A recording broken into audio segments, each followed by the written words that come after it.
할렐루야. 아멘. 네, 오늘 수요일에 나오신 성도 여러분들을 사랑하고 축복합니다. 오늘은 다니엘 1장 8절부터 21절까지의 말씀으로 다니엘 거룩함을 지키는 지혜라는 제목으로 은혜를 깨닫고자 합니다. 다니엘서는 하나님이 주신 지혜는 어떤 것인가를 말하는 책입니다. 단순히 하나님의 지혜는 세상 학문을 풀어내고 꿈과 환상을 풀 수 있는 지적인 능력이다를 넘어서서 하나님을 사랑하는 사람들은 세상을 어떻게 살아갈 것인가에 대한 지혜를 주고 있습니다. 그러한 일관된 주제, 일관된 메시지가 있기 때문에 다니엘 1장부터 6장과 다니엘 7장부터 12장이 서로 언뜻 서로 다른 이야기를 하는 것 같아도 일관된 이야기를 하고 있기 때문에 다니엘을 통합적으로 읽어야 한다. 1장부터 6장과 7장부터 12장은 서로 보완하는 메시지를 서로 더욱 분명하게 만드는 보충 본문으로 엮여 있다. 지난달에 그런 말씀을 드렸습니다. 오늘은 다니엘 두 번째 시간입니다. 본격적으로 우리가 익숙하게 알고 있는 다니엘의 이야기 중 첫 번째 이야기, 왕의 음식과 포도주를 거부한 이야기를 통해 은혜를 깨닫고자 합니다. 오늘 본문은 다니엘의 결단으로 시작합니다. 우리 8절 말씀을 함께 읽겠습니다. 다니엘은 뜻을 정하여 왕의 음식과 그가 마시는 포도주로 자기를 더럽히지 아니하리라 하고 자기를 더럽히지 아니하도록 환관장에게 구하니. 다니엘이 뜻을 정했어요. 정하다 라고 번역된 히브리어 단어는 슌이라는 단어입니다. 직역하면 다니엘이 마음에 결정한 것을 두었다, 새겼다 라는 뜻입니다. 절대 바뀌지 않는 절대적인 원칙을 다니엘이 세웠다라는 거예요. 그 원칙이 무엇이냐? 바로 왕의 음식과 포도주를 먹지 않는 것이었습니다. 그래서 환관장에게 자신이 세운 분명한 원칙을 말합니다. 이때 이 원칙을 들었을 때 두 종류의 반응을 성경은 말하고 있습니다. 먼저 첫 번째 반응은 9절이에요. 하나님의 반응입니다. 하나님을 위한 원칙을 세운 다니엘은 하나님께서는 긍정하십니다. 그래서 하나님께서는 다니엘에게 은혜와 긍휼을 부어주시죠. 그런데 또 다른 반응이 있습니다. 10절에서 환관장이 반응합니다. 부정적인 반응을 보입니다. 왜냐하면 환관장은 바벨론 왕을 두려워했기 때문이라고 성경은 말하고 있죠. 여기서 우리는 다니엘 저자의 시선을 볼 수가 있습니다. 환관장의 말에서 두려워하다라고 하는 이 히브리어 단어가 경외하다라는 단어예요. 경외하다. 쉽게 말하면 다니엘이 세운 분명한 원칙에 대한 반응이 누구를 경외하느냐에 따라 달랐다는 거예요. 다니엘은 하나님을 경외했던 사람이었어요. 그렇기에 자신이 세운 원칙이 하나님이 보시기에 기뻐하셨던 거예요. 하지만 하나님이 아니라 인간을 경외하고 자기 자신의 상황과 문제를 경외한다면 하나님의 뜻에 맞는 원칙을 거스른다는 거예요. 하나님의 뜻에 벗어난다는 거예요. 그래서 환관장은 다니엘의 요청을 받아들이지 않습니다. 그래서 다니엘은 한 가지 제안을 합니다. 우리 12절 13절 한 목소리 읽겠습니다. 청하오니 당신의 종들을 열흘 동안 시험하여 채식을 주어 먹게 하고 물을 주어 마시게 한 후에 당신 앞에서 우리의 얼굴과 왕의 음식을 먹는 수군들의 얼굴을 비교하여 보아서 당신이 보는 대로 종들에게 행하소서 하매.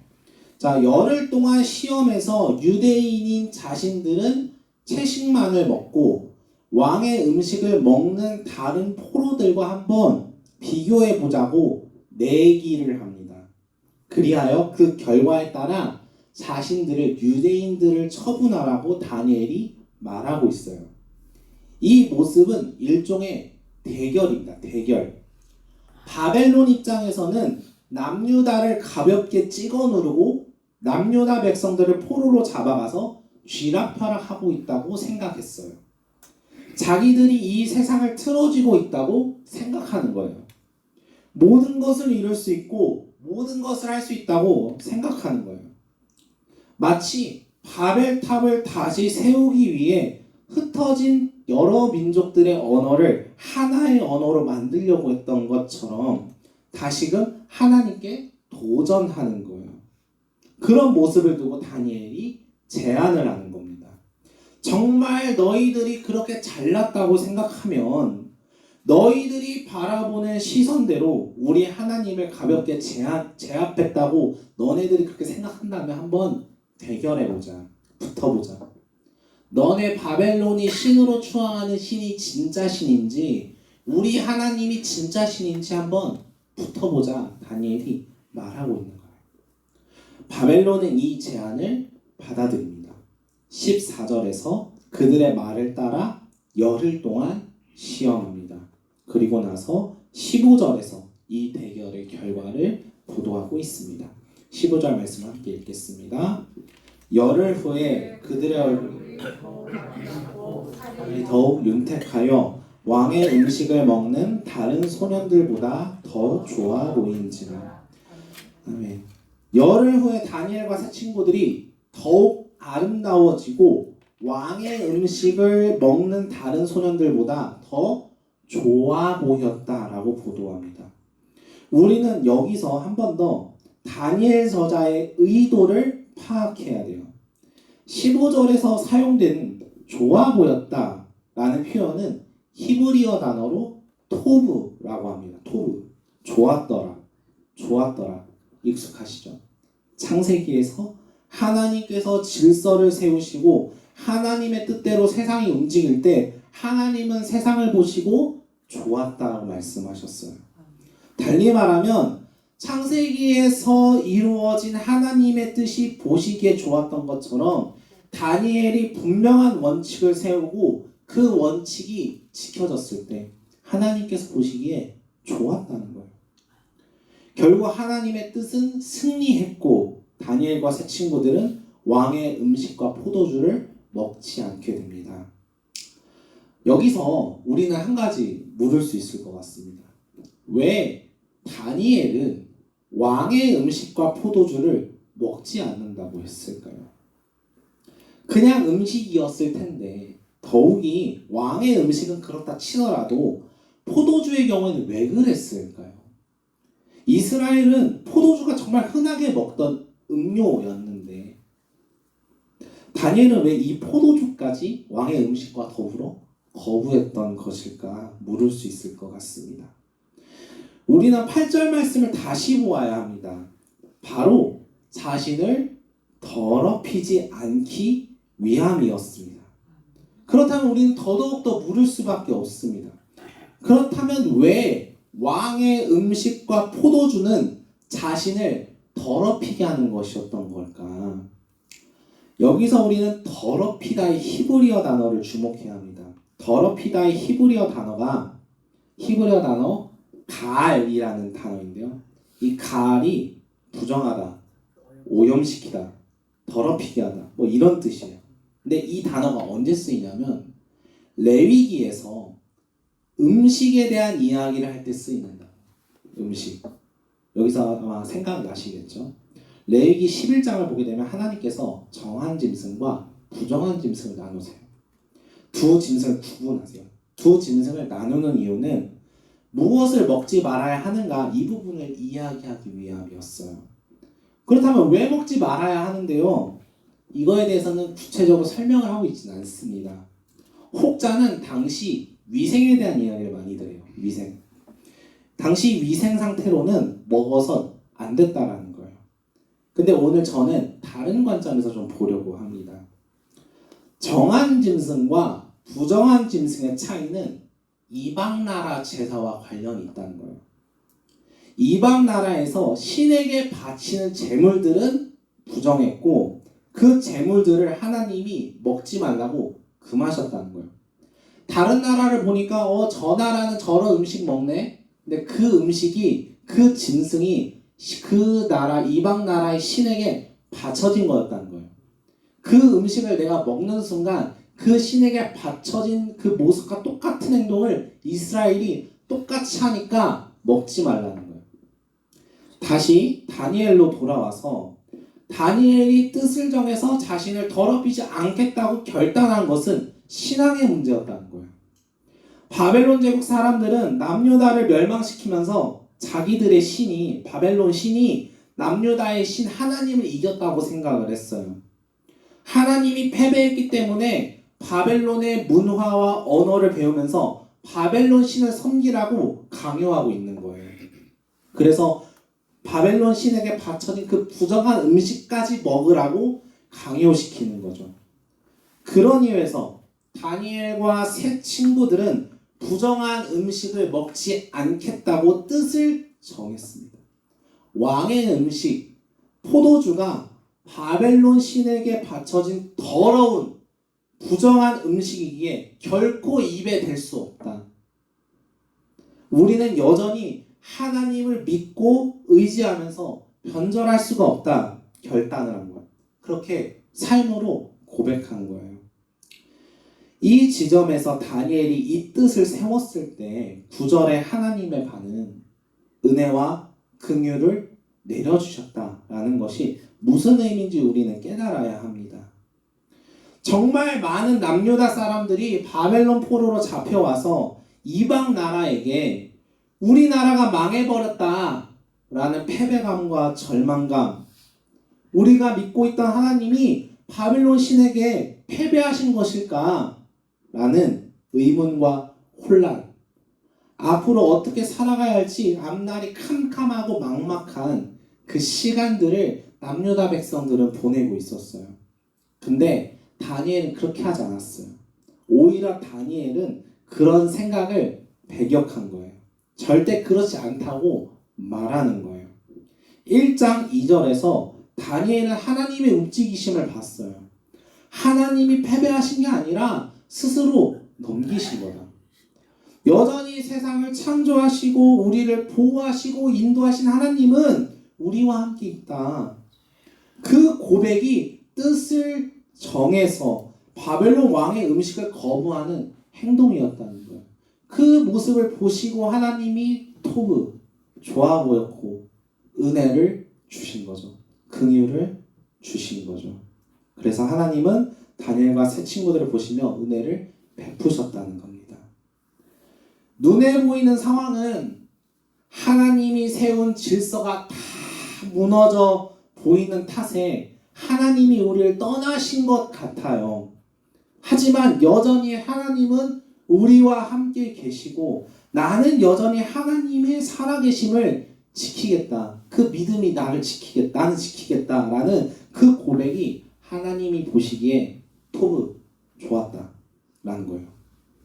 하나님이 세운 질서가 보기 좋은 때에는 그게 눈에 보일 때가 아니라 그 믿음을 내가 지킬 때 좋았다.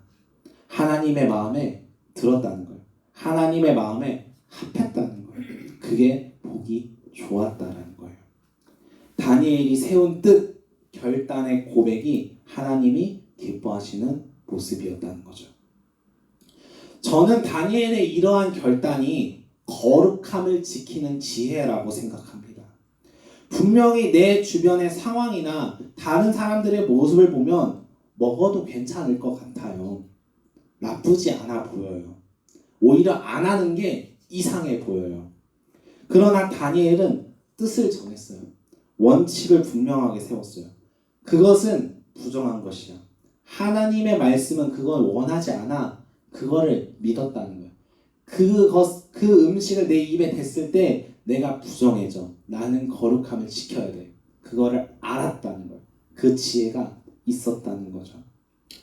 이방신에게 바쳐지고 예배로 드려진 그 음식을 먹는다는 거는 나는 이 신을 따르겠습니다. 섬기겠습니다. 라고 고백한 행동과 똑같았어요. 나도 이 신의 예배자로 참여합니다. 라는 행동이었다는 거예요. 다니엘은 그럴 수가 없었던 거예요. 하나님을 저버릴 수가 없었던 거예요. 그래서 다니엘의 결심은 세상과 구별되기로 결단하는 결심이었어요. 세상과 다른 삶을 살기로 하는 결심, 우리는 이것을 거룩이라고 부릅니다. 구별되는 거예요. 구분하는 거예요. 이 부분 때문에 어떤 학자들은 다니엘이 포도주를 거부한 이유로 그들이 영적인 나시린으로서 정체성을 가졌기 때문이라고 말하기도 합니다. 나시린은 포도주를 먹지 않죠. 나를 하나님께 드리는 나시린으로 살겠다는 결심으로 왕의 음식도 거부하고 평소에 먹던 포도주를 입에 대지 않겠다라는 거예요. 거룩함을 지키겠다는 거예요. 환관장, 당신은 바벨론 왕을 경외하지만 나는 하나님을 경외하는 거룩함을 지키는 사람이다. 왜? 하나님은 여전히 살아계시고 우리와 함께 계시니까. 당신네들이 보기에는 하나님이 패배한 것 같고 당신들이 우리를 쉽게 주무르는 것 같아 보이지만 하나님을 아는 지혜가 있는 사람은 하나님이 스스로 넘기신 걸 알고 하나님이 여전히 우리와 함께 계시다는 것을 안다. 그렇게 나는 거룩함을 지키겠다. 다니엘은 그 지혜가 있었다는 거예요. 설교 서두에서 말씀드렸지만 다니엘서는 하나님을 사랑하는 사람들은 세상을 어떻게 살아갈 것인가에 대한 지혜를 주고 있습니다. 특별히 다니엘서는 1장에서 말하는 두 가지 지혜, 하나님의 역사를 아는 지혜와 거룩함을 지키는 지혜를 중요한 삶의 축으로 가져가야 한다는 것을 강조하고 있는 것 같아요. 왜냐하면 다니엘서 1장만이 유일하게 이런 식으로 보도하고 있기 때문입니다. 다니엘 1장 21절 말씀 함께 읽겠습니다. 다니엘은 고레스 왕 원년까지 있으니라. 아멘. 아니 전도사님, 이게 무슨 강조인가요? 물을 수 있을 것 같습니다. 다니엘서 1장만이 맨 처음과 마지막에서 다니엘이 활동한 시기가 언제인지를 말하고 있어요. 이 시기는 바벨론 포로 기간을 말합니다. 바벨론 포로 기간. 바벨론 포로기가 언제 시작했고 언제 끝났느냐를 말하고 있다는 거예요. 바벨론 포로기 시작부터 바벨론 포로기가 끝나는 시점, 이 사이에 하나님을 사랑하는 사람들은 세상을 어떻게 살아가야 하는가를 말하고 있다는 거예요.